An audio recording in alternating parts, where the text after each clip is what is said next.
Hello students, स्वागत है आपका अपने YouTube channel excellent study classes में। स्टूडेंट्स, आज हम पढ़ेंगे कक्षा 12 हिंदी का मोस्ट इम्पॉर्टेंट क्वेश्चन। जी हाँ स्टूडेंट्स, आज हम आपको बताएंगे कि खंड काव्य को किस तरीके से सॉल्व करना है। काफ़ी सारे बच्चे कमेंट्स करते हैं कि खंड काव्य को किस तरीके से सॉल्व करना है, किस हिसाब से हम इसको लिख सकते हैं, क्योंकि ये जनपद के हिसाब से आता है। जो लोग जिस जगह से होते हैं उस हिसाब से हम इसको लिख सकते हैं। ठीक है, तो काफ़ी सारे बच्चे के कमेंट्स थे, तो आज हम आपको खंड काव्य सॉल्व करना बताएंगे। स्टूडेंट्स, हम इस वीडियो में आपको खंड काव्य को कैसे सॉल्व करना है, किस तरीके से आपको लिखना है, ये किस तरीके से आपके क्वेश्चन बोर्ड एग्जाम में पूछे जाएंगे, ये कितने नंबर के पूछे जाते हैं, तो ये सारे चीज़ें हम आपको इस वीडियो में बताने वाले हैं। तो ये वीडियो आप लोगों के लिए बहुत ही इंटरेस्टिंग होने वाली है, तो वीडियो को लास्ट तक देखिएगा, बिल्कुल भी स्किप मत कीजिएगा। स्टूडेंट्स, यदि आप लोग चैनल पर नए हैं तो चैनल को सब्सक्राइब करके बेल आइकन को प्रेस कर दीजिएगा। स्टूडेंट्स, चलिए वीडियो को स्टार्ट करते हैं। स्टूडेंट्स, आज हम आपको बताने वाले हैं आलोक वृत्त। ठीक है, ये खंड काव्य हम आपको आज सॉल्व करवाएंगे। तो सबसे पहले हम बता देते हैं कि ये किन किन लोगों के लिए है। ठीक है, जो बच्चे इस जनपद से बिलोंग करते हैं, ठीक है, उन सभी के लिए ये क्वेश्चंस है। ठीक है, तो सबसे पहले यहाँ पे देख लीजिए सहारनपुर, जो बच्चे यहाँ से बिलोंग कर रहे हैं, ठीक है, जिनका जनपद सहारनपुर है, उन सभी बच्चों के लिए ये खंड काव्य है। ठीक है, वो सभी बच्चे इस खंड काव्य को सॉल्व कर सकते हैं, जो आज हम आपको बताने जा रहे हैं। आपको ये लिख लेना है और याद कर लेना है। ठीक है, तो जो लोग सहारनपुर से हैं उनके लिए ये आलोक वृत्त है। ठीक है, उसके आगे देख लीजिए कौन कौन से लोग इसको लिख सकते हैं और याद करके अपने बोर्ड एग्जाम में लिख सकते हैं। तो जो लोग अलीगढ़ से बिलोंग कर रहे हैं, ठीक है, उनके लिए है। जो लोग इलाहाबाद से हैं, ठीक है, इलाहाबाद से भी काफ़ी बच्चे कमेंट्स कर रहे थे कि हम इलाहाबाद से हैं मैम, हमें खंड काव्य सॉल्व करवाइए। ठीक है, तो जो इलाहाबाद से हैं उनके लिए ये खंड काव्य है। ठीक है, उसके बाद जो फर्रुखाबाद से हैं, ठीक है, मैनपुरी, सीतापुर, मिर्जापुर, सोनभद्र आदि जनपद के लिए है। ठीक है, तो जो लोग यहाँ से बिलोंग कर रहे हैं उनके लिए ये खंड काव्य है। ठीक है, तो उन सभी बच्चों को यही खंड काव्य सॉल्व करना है, इसके अलावा और कोई नहीं सॉल्व करना है। ठीक है, ये भी हम आपको बता दे रहे हैं, इसके अलावा आपको किसी और को नहीं सॉल्व करना है, सिर्फ इसी को ही सॉल्व करना है। ठीक है, इसी का आपको चरित्र चित्रण पूछेगा, इसी का प्रथम सर्ग, द्वितीय सर्ग, चतुर्थ सर्ग इसी का पूछेगा। ठीक है, अदरवाइज इस किसी भी खंड काव्य का आप लोग सॉल्व नहीं कीजिएगा। ठीक है, सिर्फ आलोक वृत्त का ही सॉल्व कीजिएगा, जो लोग यहाँ से बिलोंग करते हैं। ठीक है, तो ये मैंने आपको बता दिया। अब आपको हम बता देते हैं कि बोर्ड एग्जाम में क्वेश्चन किस तरीके से पूछता है। ठीक है, वो भी हम आपको दिखा देते हैं, तो चलिए देख लेते हैं। स्टूडेंट्स, यहाँ पे ध्यान दीजिए, यही 7वां क्वेश्चन है। देखते हैं क्वेश्चन क्या कह रहा है। स्वपठित खंड काव्य के आधार पर किसी एक खंड के एक प्रश्न का उत्तर दीजिए। ठीक है, आपको बहुत सारे खंड काव्य दिए गए हैं, ठीक है, उसमें से आपको एक को ही सॉल्व करना है। ठीक है, और ये क्या कह रहा है, अधिकतम शब्द सीमा 80 शब्द। ठीक है, तो कम से कम आपको 80 शब्द में ही इसका आंसर देना है। स्टूडेंट्स, यहाँ पे ध्यान दीजिए, आप कई सारे बच्चे कमेंट्स करते हैं कि मैम किसी वीडियो में कि मैम आप 80 शब्द से ज़्यादा क्यों बता दे रही हैं। तो मैं आपको बता दूं, 80 शब्द से कम नहीं होने चाहिए, 80 शब्द से ज़्यादा हो सकते हैं। ठीक है, यदि आपके पास टाइम है तो आप बढ़ा करके लिख सकते हैं। ठीक है, लेकिन 80 शब्द से कम नहीं लिख सकते हैं। ठीक है, यदि आपके पास डाउट है कि 80 शब्द से ज़्यादा हम लिख दे रहे हैं तो गलत हो जाएगा, तो ऐसा कुछ भावना मत रखिएगा अपने मन में।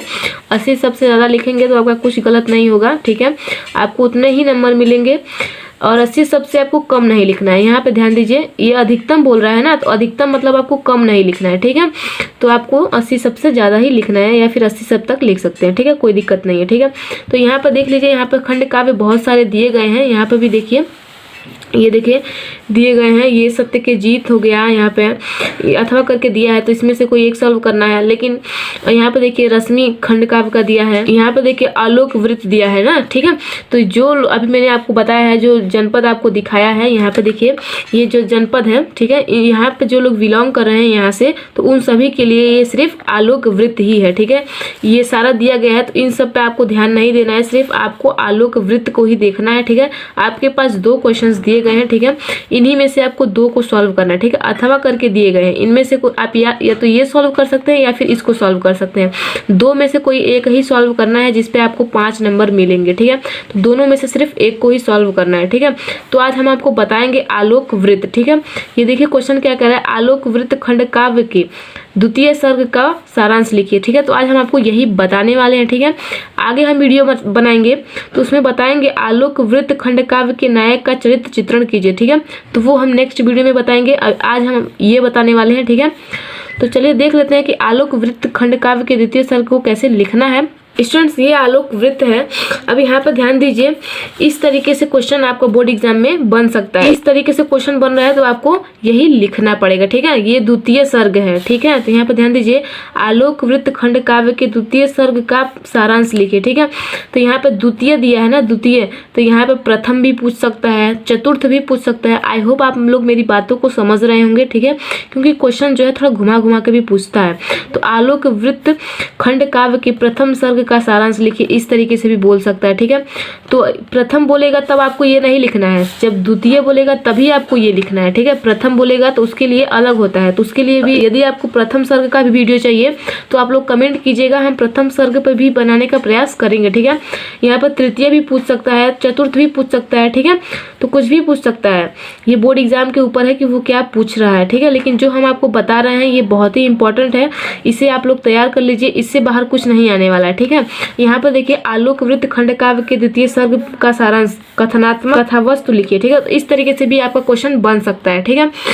तो आई होप आपके सारे डाउट्स क्लियर हो गए होंगे। अब हम आपको बता देते हैं कि इसको आपको बोर्ड एग्जाम में कैसे लिखना है, ठीक है। स्टूडेंट्स यहाँ पे ध्यान दीजिए, सबसे पहले आपको आलोक वृत्त हेडिंग डालना है, ठीक है। उसके बाद यहाँ से आपको लिखना स्टार्ट करना है।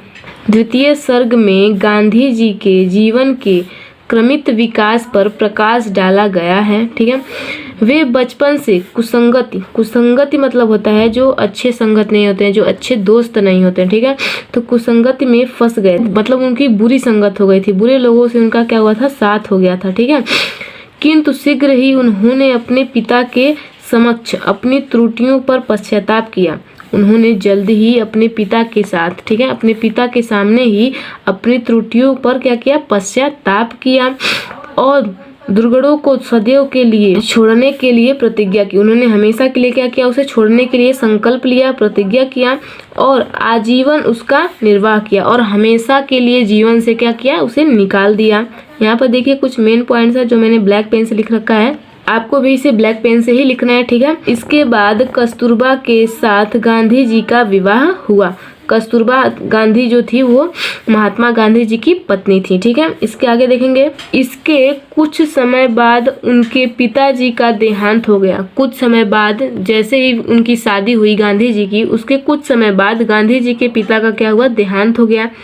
वे उच्च शिक्षा प्राप्त करने के लिए इंग्लैंड गए। कहाँ गए, इंग्लैंड गए थे वो उच्च शिक्षा प्राप्त करने के लिए। उनकी माँ ने विदेश में रहकर मांस मदिरा का प्रयोग न करने के लिए समझाया। वो बोली कि मांस मदिरा का सेवन नहीं करना है, ठीक है।